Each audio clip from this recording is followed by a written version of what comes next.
What's happening, Panda Nation? Purifying Panda here. If your car has some smells, you might want to try this.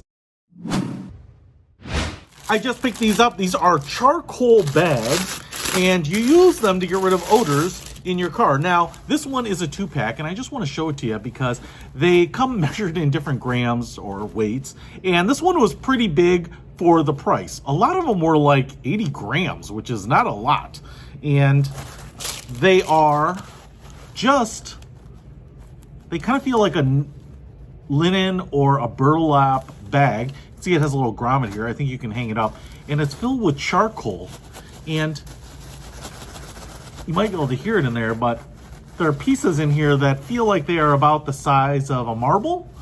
And basically all of this does is absorb stuff. So charcoal actually is really good at absorbing things. You can actually eat charcoal if you ingest poison, because it kind of soaks things up into it. Now, the idea here is that charcoal works kind of like a desiccant in that it will absorb the smell as well as moisture in here. And then to recharge these things, you just leave them in the sun. Basically, I think you can kind of bake them too. I mean, no one's saying to do that, but basically what you're doing is you're really dehydrating them again, or using the sunlight to kind of remove all of the moisture from them. So you also have this little panel right there, air purifying bag.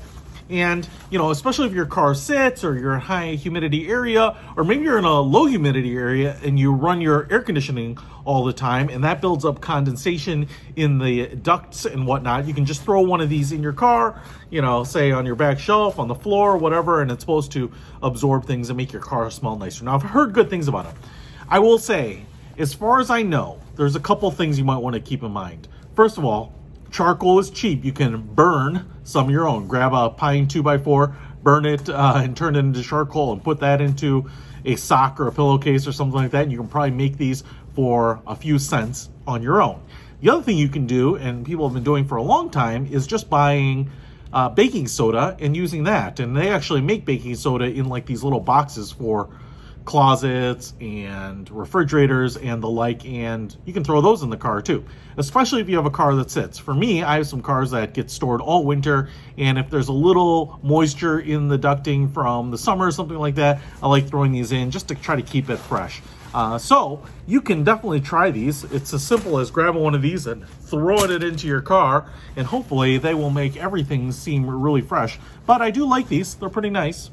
I've seen people hang them off the headrest behind on the back of their seat. All right, so out here with my cars, and as I mentioned, I've used these things during the winter months when the cars are in storage. They're little Arm & Hammer baking soda things for refrigerators and whatnot, and that generally has helped kind of stave off those smells. But I've been using these charcoal bags here for the last couple weeks, and I just went to the Maserati here to bust it open to do a little vacuuming because the weather is pretty nice today. And I tell you what, I definitely think they work, which actually surprises me.